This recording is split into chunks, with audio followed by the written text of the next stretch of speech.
Happy Monday, Bengals fans. It's Anthony Cosenza with CincyJungle.com and the Orange and Black Insider Bengals podcast. Hope you are all doing well, enjoying. Once again, we get to talk about a win.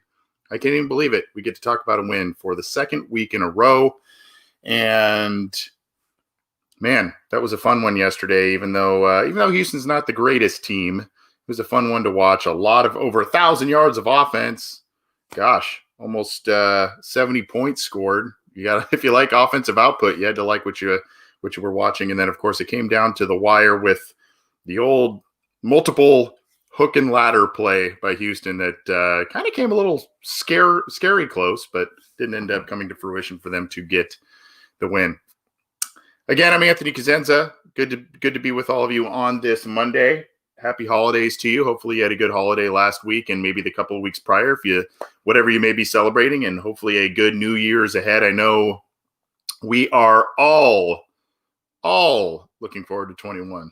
I think we're all ready for the year to change for a number of different reasons, but good to have all of you with us. This is the Water Cooler Chat, formerly known as the NFL Bengals News Jump, because we like to say that this is kind of a huddle around the water cooler, talk about some NFL Bengals AFC North headlines, and we'll get you through that. So I will run you through a lot of different headlines throughout the league, mostly with the Cincinnati Bengals, but throughout the league, so that you are the smartest person in the office or your Zoom chats or however you may be conversing with people these days. And we'll get going. Matthew, hi from France. Matthew, good to see you, man. That's awesome that you're joining us from France, man. Hopefully you are well over there. I'm seeing a lot of questions. This isn't listener questions live, but I guess I can answer a couple of these. Mr. Whisper asks, how is Margus Hunt doing, in your opinion? Saw him driving through a lot of double teams, not to mention the fumble recovery. Go check out John Sheeran's weekly lineman video on our YouTube channel. It's also up on CincyJungle.com. He did a nice piece of Hunt and Mike Daniels and what they were doing against the Pittsburgh Steelers. And I have been impressed when quite honestly, I kind of chuckled when the Bengals signed Margus Hunt, because I'm kind of like, well, I guess that's what's left out there at this point. It's the devil they know, and they just seem to prefer players that they know. They have found a role for Margus Hunt. We're going to talk about snap counts in just a little bit too, so we'll go over that. But I mean, you got to like what you've seen from Margus Hunt just in this new role. He's kind of more of an interior defensive lineman. He's not really playing so much off the edge. I mean, he's doing a little bit of that, but he's doing a lot of stuff inside. And he had the fumble recovery yesterday. He had a batted pass against the Steelers, and he's had a couple tackles for loss in recent weeks. So, he's been pretty impressive overall. So, you gotta, I mean, for a guy coming off the street and giving you what he's able to give you, you gotta like what Margus Hunt has been giving the Cincinnati Bengals to this point. Kevin Hude from Texas, good to see you, Kevin. I'm seeing David Adcock says Taylor screwed up by winning this late. We got screwed out of pick 3. We're going to talk about the draft order, maybe some options there. I see a question here. Aaron Razy asked, do we get the best player available if Sewell is gone? Absolutely. I've said this a bunch of times on our podcast. I said it yesterday on the postgame show. The Bengals use free agency to fill their needs. That's what they like to use free agency for. Sure, they get a couple of fun players in there. You can kind of consider Von Bell kind of one of those, I guess, luxury gets. But he's kind of been a critical part for what the Bengals have done on defense, especially of late. But the Bengals use free agency for their needs, and they try and attack the draft as best player available. Now, these past few years, their hand has been forced in a number of different ways because their team hasn't been very good. They've had coaching issues, et cetera. So they've needed to grab, and they haven't been active in free agency, with the exception of last season, right? They've kind of opted more for their internal guys and maybe a couple of guys here and there, not really making big splashes, with obviously the 2020 offseason being a major exception. But so that has forced their hands into making picks like a Billy Price, where they're pigeonholed into taking a certain position, and they don't really like to be in that type of state when they go into the draft. So I do still think, especially with their grabbing the quarterback last year, grabbing a wide receiver at the top of round 2 last year, I do think They're going to try and still go best player available, but there's going to be a lot of needs on this team, guys. There's going to be a lot of needs on this team. Offensive line, defensive line. I mean, you can say edge rusher. They need edge help. They need interior defensive line help. They need that. I mean, Mike Daniels, who's been a great acquisition for this team, he's set to be a free agent. Geno Atkins probably won't be back, which is sad to say. And, I mentioned Margus Hunt. I think he's on a rental deal as well. So, Tupou didn't play this year. So you've got a lot of issues on both lines of the Cincinnati Bengals. You've got 4 impending free agents at the wide receiver position: AJ Green, John Ross, Alex Erickson, and Mike Thomas. So there's issues there. And so there are still a lot of needs, and they got to do some work. But let's get to some headlines. I'm trying to answer some of your questions. We will have a listener questions live episode coming up soon too, so you can always submit those. We try and get to as many as we can, but I want to get you updated on some of the headlines going around the NFL with the Cincinnati Bengals and around the rest of the AFC North. So let's get to it. I'm going to start sharing some of these stories via video on my screen here, so hopefully you can see that, and we'll go from there. So let's talk about the Bengals and draft order. Coming into the weekend, the Cincinnati Bengals sat at number 3 overall in next spring's draft. This is on cincyjungle.com, by the way, so you're able to go on and see this. It's also, you can find the draft order on a lot of different websites as well, but I thought I'd pull up cincyjungle.com's. So when you look at where the Bengals sit now, they are at number 5. As we took the air yesterday afternoon after the game, I said they were probably sitting at 6. Some things kind of sorted themselves out throughout the rest of the weekend. And then, of course, now you've got the Cincinnati Bengals still in the top 5, sitting at number 5 overall with the 4-10-1 record, eerily similar to the Philadelphia Eagles, who they tied with 4-10-1, numbers 5 and 6 there. So Philadelphia has the tiebreaker, but Bengals currently sit at number 5. There is a remote possibility they can still get Penei Sewell by sitting at that spot, but like I said, chances are pretty slim. By the time, if you have a premier tackle, as Penei Sewell appears to be, if you have a premier tackle in the draft, usually by pick 5, those guys are gone. Now, there are, probably 3 quarterbacks that will go within the top 5. Zach Wilson of BYU, Justin Fields of Ohio State, and of course, Trevor Lawrence from Clemson. It's just a matter of what some of these teams in front of the Bengals will do. Is Atlanta in the quarterback market with Matt Ryan starting to wind down his career? We know Miami's not, but might they go and get an offensive lineman there? You can see they've got Houston's picks. Miami has set themselves up very nicely. They're in the playoff hunt now, and they've got a lot of high picks still next year. So they have armed themselves well. So the Cincinnati Bengals sit at number 5. There are a lot of options that the Bengals could look at. There was some talk of wide receiver. We talked a little bit about Jamar Chase on the post-game show yesterday. That makes some sense based on Joe Burrow playing with Chase in 2019. However, like Sewell, Jamar Chase didn't play this year. So, if you have some hesitation about Sewell not playing this year, it would be only fair, I would think, that you have that same hesitation, whatever that may be, with Jamar Chase. You've got the 2 Alabama wide receivers, Devontae Smith and Jalen Waddle. Waddle had the injury, I believe, to his ankle. So, that's something to monitor there. But, there's a lot of different options for the Bengals, and one also being Kyle Pitts is being talked about quite a bit now, the exciting tight end out of Florida. Hey, I know that seems high for that position, and the Bengals haven't usually picked tight ends that high, nor have they traditionally used them in the way that they should be used.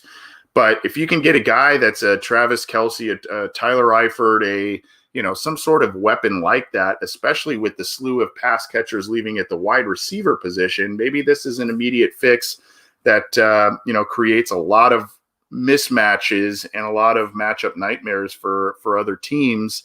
If you have a Pitts in there and you can kind of line things up that way.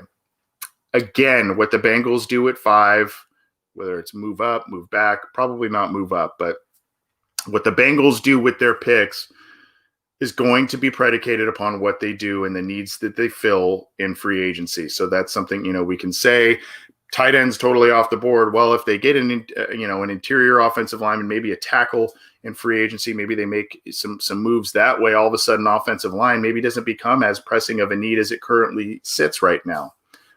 Maybe they add an edge rusher that they've been trying to bring in, over the past couple of seasons. If you remember, when Zach Taylor first came in here, they kind of had a deal in place with Shaq Barrett.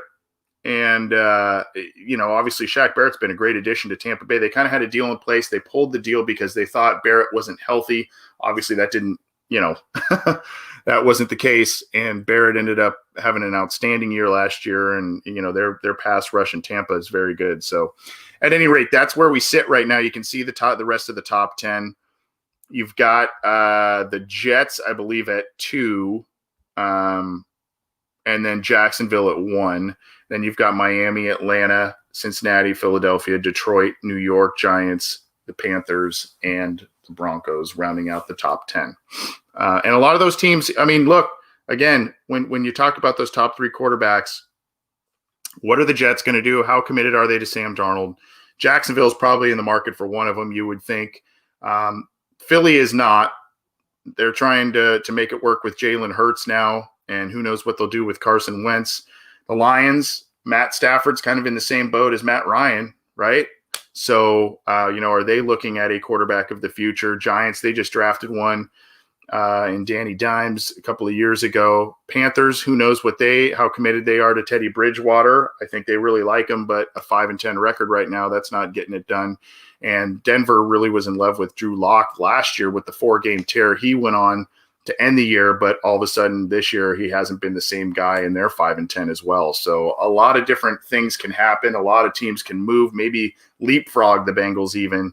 The Bengals don't traditionally move up in the draft, so they're going to need to figure out something else if they're unwilling to move up to get Sewell and make a move. But I know that's on the top of everybody's minds here as we start the week.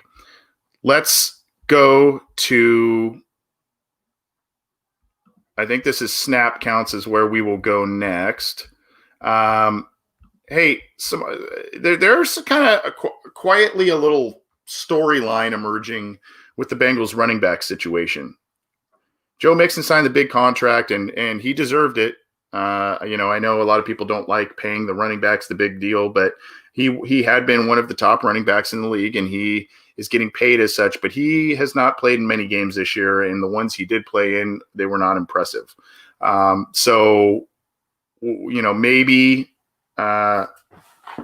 you'd like to think that things will rebound well for him next year, but hey, Gio Bernard and Samaje Perine have really, really played well the past couple of weeks, and that's something to kind of monitor here. And both of those guys combined for, I believe it was 100 yards rushing and 100 yards receiving, by both of them, and in yesterday's game. So something to monitor. I'm not saying anything's going to happen per se, but quietly there's a little storyline that you can dig for there. Trey Hopkins played all snaps again. No BJ Finney. I don't really understand why they're not giving him a shot, at least a look after you traded for him.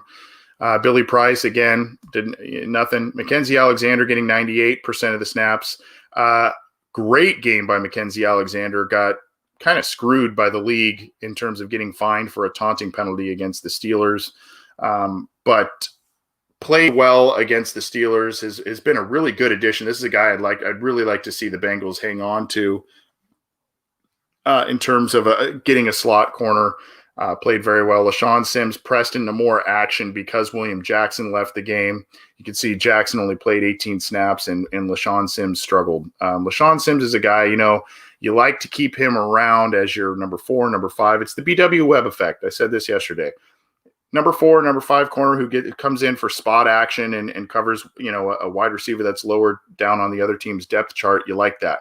As a starting boundary corner, that's not a good situation for anybody there. And unfortunately, LaShawn Sims struggled quite a bit yesterday, and that was a little bit of it's kind of been a theme for the year. So came in 34 snaps, pressed into more action because of William Jackson's injury. Darius Phillips played all defensive snaps, 52. You see Khalid Kareem still getting barely double-digit snaps there. Sam Hubbard has really, really played well. John Sheeran on our last week's show noted that Sam Hubbard has really had a really good PFF score since his return from low injury. And man, I mean, he had basically the defensive play of the game. The defense wasn't doing much of anything. They weren't forcing turnovers. They weren't getting to the quarterback. Deshaun Watson was having his way, but Sam Hubbard came up with the big strip sack fumble at the end there, and it went into Margus Hunt's loving arms. And by the way, what a segue that is. 32 snaps by Margus Hunt, so 62%. He's rotating in there a lot, folks, and he's listed as a DE, but he's playing inside quite a bit. And he's doing some things, so you gotta like that. Quiet day from Carl Lawson after just an insane game against the Steelers. Did play 79% of the snaps. Monty Bledsoe, 37% of the snaps. Mike Daniels, a little bit different look this week. They went a little lighter with his workload there, only 40%, and so a quieter output. But he had a really nice game against the Steelers. So, go check out some of the film that we've got on that. Xavier Williams, same deal, 35% of the snaps, just 18 snaps. Christian Covington. So they just kind of worked those guys around a little bit here and there, played them sparingly, along with mixing in Hunt at both edge and on the inside. So they've kind of got a little four-man rotation they're trying to do inside there. And then Kareem kind of doing a little bit of both too. Logan Wilson didn't play. Jermaine Pratt had a nice tackle for loss, played 75% of the snaps. Bynes kind of a quiet day, but 77% of the snaps. No snaps from Jordan Evans. Rough day for Marcus Bailey. Gave up a touchdown in coverage and was flagged for a penalty on a good Brandon Wilson, a quality Brandon Wilson kickoff return. And I shared a tweet that he had put out saying, I'm going to get better, and you got to like the attitude from that guy. We were very impressed when we interviewed him in the summer. We really like the guy. I still think the future is really bright for him. And I think he's got to get a little more snaps. I think this is a guy, he had some injuries throughout his college career. He's a guy that next year, hopefully there is a full preseason, things kind of start to normalize and he could take advantage of that. Davis Gaither, only 13 snaps, so he didn't really get much action either. So the three linebackers the Bengals drafted, Davis Gaither, Marcus Bailey, and Logan Wilson, just did not have much of an impact on this game this week. And we'll get to this in terms of some PFF scores on the offensive line here. Here's all the snap counts across the offensive line. So you got some continuity there. Quentin Spain, 100%. Xavier Suave, 100%. Interesting stats on him we'll get to in a second. Fred Johnson, 100%. Bobby Hart, 95% of the snaps there. And then Adena GUC had a few snaps, 7% of the snaps there. Brandon Allen, obviously, great day by Brandon Allen. I think he had a 91 PFF score. I think he had a higher PFF score than Joe Burrow had in any game last year. I believe that's what this year, rather. I believe that's what I had read based on his performance in Houston this week. Very, very good game from him. Samaje Perine making the most of only 38% of the snaps, but a great game by him. Really, doing work in the passing game and as a runner. Same with Gio Bernard, a nice split there. And both those guys were key to the win, rather. And last week, I guess I should say plural. Both those guys did some work, some great work the last couple of weeks. And it's no coincidence that when the Bengals can run the ball and at least use these guys in the passing game, it's no coincidence they're putting up wins. I know we like to throw the ball around. I know we like the stats. And Joe Burrow, we trust him with the football when he's in there. But, you got to have some semblance of balance. I think most fans realize that. And, the fact that the Bengals have been able to run the football the past couple of weeks and utilize these guys in screens and other nice little dump-off passes for chunk yardage, that's been a big part as to why they've been able to win the games. Again, Sean Williams, not much on defense there, 10%, just not getting out there on the field. Von Bell, 100%, Jesse Bates, 100%. And then you kind of see the rest there. Drew Sample, 66 snaps on offense. So that's kind of interesting there. And then Alex Erickson getting a big jump. Good day from him too. Caught all passes that were thrown his way. Big jump in snap count and production, et cetera, because of Tyler Boyd's injury, his concussion. Actually took more snaps than AJ Green, Alex Erickson did, if you can believe that one. So go figure that one out. T. Higgins had more, 64, and a great day from him. He did have a drop. He and Green both had a drop in the game, but Higgins had a couple of just highlight reel catches. So interesting stuff. And then Trenton Irwin there got his first couple of snaps as a for the Bengals at wide receiver. I'm Anthony Cosenza with CincyJungle.com. Going to try and get through a few more of these coming up here. We've got more to get to, but happy to have you with us on the water cooler chat. Going to run through some more headlines and, we'll get to that. Good stuff by Steve Haugen here. Fans realize the importance of balance. Does the coach? It was almost out of necessity, and now they're winning games. Should have been more balanced from day one. I agree, and I don't. By the way, I'll click that up there for you, Steve. That was a good comment on Facebook. I agree, and I don't really know what the idea was. I don't know if they were trying to use the pass to set up the run with Joe Burrow, so to speak. I don't know if they just felt that a Joe Burrow offense was just more, efficient with him throwing the ball that many times. But, I think the balance is key. And, it's very interesting to me that the Bengals have mightily struggled over the past 3 seasons, 2 of which with Taylor, 1 of which with Lewis. A lot of injuries, all that kind of stuff, and it's forced them to run the football late in the season. So, same with the weather and all that stuff that comes with November and December football. And somehow, Joe Mixon in 2018 and 2019 had, was basically the best running back in football those 2 seasons in the last half of the season. And then this year, the Bengals are running the ball really well in the last few games. It's puzzling to me. I don't really understand it. And, it's like you said, like Steve said there, it's almost like they've committed to it out of necessity. And lo and behold, it works or it's working now. So, they need to find some consistency, and they need to do it earlier in the season. I do think they committed to Mixon and feeding him the ball in certain games early on, but it just wasn't working. And, maybe the addition of Spain, Suafilo, and this is a good segue here. Suafilo coming in and playing well yesterday. This is relayed from our good friend on Twitter, the Bengals captain. Look at the pass blocking grade. Xavier Suafilo, great day pass blockings. Bobby Hart, decent.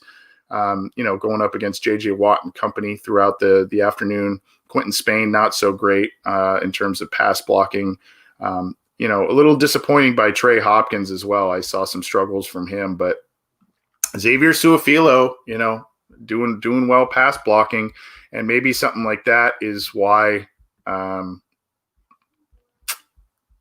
maybe those guys and just bringing some veteran continuity is helping things and allowing them to run the ball a bit better these past few games. Who knows? Going to do a little shameless self-promotion here to relay some news. This is me, and given the time of the year, doing a little Cousin Eddie GIF there. Basically, Brandon Allen is now nominated this week for the FedEx Air Player of the Week, along with, if you can believe it, Andy Dalton with the Cowboys. He had a great game. I think he had 3 touchdowns and 300-plus yards, and Tom Brady with the Buccaneers. And, of course, I had to just be smart alecky about it. 2020 year where current Bengals backup quarterback Brandon Allen and former Cincinnati quarterback Andy Dalton, now with the Cowboys, both get nominated for FedEx Air Player of the Week alongside Tom Brady, who's with the Buccaneers. Just 2020 on brand. So Brandon Allen is nominated for the FedEx Air Player of the Week. So go vote for him where you can. That's a pretty cool deal. 371 yards from him. Just an outstanding day. Really just one kind of bad throw where he missed, I think it was Trenton Irwin in the end zone. And the rest of it was just great. It was just a great day by Brandon Allen. And, he had been playing better. I think we could say, we were comfortable in saying, this was going to be probably his best game of the season going forward to finish out the year. But I don't think anybody thought that this was going to be the case. So kudos to Brandon Allen. Go vote for him for FedEx Air Player of the Week. Just a couple of quick quotes. I played one on the post-game show. I played the audio of it. Zach Taylor, this is on Bengals.com. Couple of questions here. And you can read this on Bengals.com. Transcript of the post-game presser. Can you talk about the second half performance by Brandon Allen on the offense? He had a career high passing yards, and you guys scored on every single possession in the second half. Quote, tremendous, and that was Brandon Allen. Brandon was throwing with a ton of anticipation. He was doing a great job seeing the coverages, taking his checkdowns when he had to. Really impressed by how he played, really impressed with the guys around him too, the linemen. I can't remember, other than the last play of the game, him taking a hit when he kept the ball on that keeper. I just thought a really nice job by those guys up front, keeping him clean. The run game wasn't always pretty, but those guys did a good job finding some holes and getting that game going for us. And then, of course, you go down here for all of you. I believe this was from Ben Baby of ESPN. For you all to win this type of game, you had to come back there in the fourth quarter with the backup quarterback for the first road win since 2018. Not just since 2018, since like the first month of 2018. So it's been a long time since the Cincinnati Bengals have won on the road. What does it say that you are all able to win this type of game? Just tells you everything you have to know about the character and resolve of this football team. Like I told them, we practiced in 10-degree weather on Christmas Day to come down and play a game in Houston. Not one guy, I didn't hear one guy complain about it. They all knew we had to get some work done before we had to come play this game. Just couldn't be prouder of the work they put in here in week 16. We're out of the playoff hunt. It's easy for guys to check out right now, and we haven't had a single player do it. Just proud to coach these guys. And that's kind of the theme now of why Zach Taylor should be sticking around or will be sticking around for 21. That is probably why we're going to see him as the Bengals head coach next year. Who knows what happens at the assistant ranks, but that's the not quitting on the coach, not quitting on the team, and these quote-unquote effort wins against Pittsburgh in primetime and in Houston, beating Deshaun Watson on his home turf. Those are wins that, Mike Brown notices in a season that is lost, believe it or not. So there is an article up here on CincyJungle.com. If you haven't had a chance to read it, please do. It is Zach Taylor leaves no doubt that his job is safe. And this is kind of interesting. Again, some quotes here. I would recommend you kind of read this here. It was basically just kind of talking about the fact that guys on this team aren't quitting. And you see the quote to end it here. These guys deserve it. I see it every day. We knew that moments like this were coming. We just have to continue to build off of it. So, it seems like a foregone conclusion that Zach Taylor will be the head coach of the Bengals next year. I mean, crazier things have happened, especially when you talk about the Cincinnati Bengals, but it seems as if he will be the head coach, just a matter of what happens at the assistant ranks. The defense has been playing okay the past few weeks, did not play well yesterday against Houston, but if Mike Zimmer becomes available, it gets let go by the Vikings. Is he the guy that comes in and becomes the defensive coordinator of this team and kind of maybe keeps the seat hot for Zach Taylor and approve it year 3? I don't know, but that's something to think about. We've got let's see what else we've got here. Bengals open as double-digit home underdogs against the Ravens. So they are underdogs this week. That can be found on allbengals.com. I'm just going to share this as well. CincyJungle.com. There is a kind of a news link page. We do this daily. We try to do it daily. So check it out. You can see there's all kinds of stuff, some of which I've already gone through here. Bengals News 1228. And there's Mr. Kyle Pitts there, the tight end out of Florida. So some chatter about him. Go check that out for a lot of other different news articles that we just maybe don't have time to cover this week. Let's go a little bit around the league here. The Cincinnati Bengals have secured, at least as of now, the number 5 overall pick, but some other teams are in completely different modes of their season. And here are some clinching scenarios, courtesy of NFL.com, in case you want to know what teams are in, what they need to do, etc. The Bills have clinched the AFC East title, which is crazy to say that usually that's just New England's title every year. The Kansas City Chiefs, they got the AFC West and the first round bye, squeaked by the Atlanta Falcons to get that one. Pittsburgh Steelers won the AFC North yesterday with a crazy comeback win against the Indianapolis Colts, so they are in. And then you've got Baltimore, who has clinched based on, they will clinch. And they're 10-5. They play the Bengals this week, and then they win, or they need a lot of teams they win or tie. Win, they're in. Loss, Cleveland loss, Indy loss, all that kind of stuff. And now remember, there are 7 teams in each bracket this year, not 6. So there's room for more there. You've got the Cleveland Browns also at 10-5. They need to win, and they play Pittsburgh at home. Interesting to know. I don't know exactly what Pittsburgh's game plan is going to be this week. Are they going to rest some guys since they've clinched? Are they going to kind of try and tune things up since they've had a rough past month of football, basically? Are they going to try and tune things up against the Browns? Who knows? But these are the scenarios for Cleveland. You've got the Colts, who are also 10-5, kind of a similar thing. They got to win, and then they need help. So the Colts are 10-5. So there's going to be some teams with decent records in the AFC that won't make it. Miami still in the hunt at 10-5. Tennessee is in the hunt at 10-5. So a lot of 10-5 teams. There's going to be 10-6 folks with a 10-6 record that'll be sitting at home, and that's not overly common. The NFC, you've got Green Bay has clinched. New Orleans has clinched the division. Seahawks have clinched since they beat the Rams yesterday. Tampa has clinched a playoff berth, not the division, because the Saints have done that. Cardinals still alive at 8-7. They play the Rams. Rams now, Jared Goff hurt his thumb, so that's going to be interesting. Chicago Bears, and they play Green Bay. They are 8-7, and they can win, and they're in. Look at this one. That Dallas can clinch the NFC East title at 7-9. Oof. With Andy Dalton as their quarterback, and then you've got the Giants at 5-10. Green Bay playing Chicago. Green Bay clinches the first round bye if they win. Rams, they clinch a playoff berth if they win, if they beat Arizona.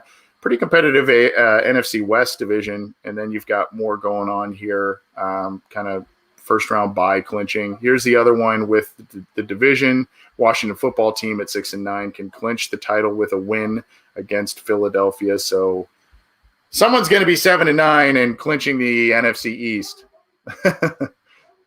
Crazy. Speaking of the NFC East, we're going to round out with just a couple quick headlines here before we bounce on out of here. Washington on Monday has released Dwayne Haskins after 2 seasons. Lot of chatter about what's going on with Dwayne Haskins. He has struggled on the field. There was some, I guess, video of him at a gentleman's club or something. I don't know. That surfaced on social media a week or so ago. He's been in and out of the starting lineup. They tried to give him some more time, and it just, it hasn't worked for him. So now they've released him, and he was a first-round pick just a couple years ago, and he is gone. Yeah, here we go. After picture surfaced of him maskless at a private party with his girlfriend. Maybe it wasn't at a gentleman's club. I thought that's what I had heard. I don't know. But there was something weird there. I don't know what happened there. So I don't want to misspeak, I guess. But just a very, very odd situation with Dwayne Haskins and his team. So I mentioned this one too. I mentioned the NFC West being pretty competitive here. Kyler Murray's dinged up. So you've got 2 dinged up quarterbacks going in that last game. Kyler Murray with the injured leg. And, of course, I said Jared Goff had the injured thumb for the Rams. So they think he's going to play there. Look, the Cardinals they started off hot, then they fell apart, then they've kind of been hit and miss to finish the year here. but I think there is a blueprint there for the Cincinnati Bengals in terms of what they kind of want maybe year 2 to look like, where you're in this playoff hunt. You've got a chance to be above 500. You're in the playoff hunt. And, obviously number 1 overall pick. They struggled last year with Murray in there and providing some excitement. I think the blueprint here, obviously a little bit different also with Burrow being injured, but the blueprint in terms of what you want this year 2 under Joe Burrow to look like is kind of what you maybe want to look at with the Arizona Cardinals. But anyway, both of those guys are hurt going into this week. And then this is courtesy of ProFootballTalk.com. The MVP race is currently favored by Aaron Rodgers. He is having an outstanding season right now, as is Patrick Mahomes. Russell Wilson's in the mix. So, there are a couple of other guys in there. But, if you look at, I guess, PointsBet, a certain website there, they're relaying that Aaron Rodgers currently has a leg up in terms of odds on getting the MVP in the league. That's going to do it for us, guys. Went a little longer here, but this has been the Water Cooler Chat, getting you updated on all of the headlines about the Cincinnati Bengals, about the AFC North, and around the NFL. So you sound like the smartest person in your office, whether you're meeting people in person and talking some football, or you're doing Zoom chats, whatever the case may be, and you're talking some football. You can be the most educated football fan and Bengals fan that you can be, and you can take credit for all the stuff I shared with you today. I won't mind. Go ahead. It's good. I'm Anthony Cosenza with CincyJungle.com and the Orange and Black Insider. Thanks for tuning in. If you joined us live, thanks for tuning in after the fact. If you are more of the audio file and like to listen to our show through podcast streamers. And hey, if we don't talk to you, have a good new year. Safe, happy, healthy, all that good stuff. And we'll see you soon with all of the other stuff we're bringing you this week. Enjoy your Monday. Hopefully we got your week started off right. We'll see you soon.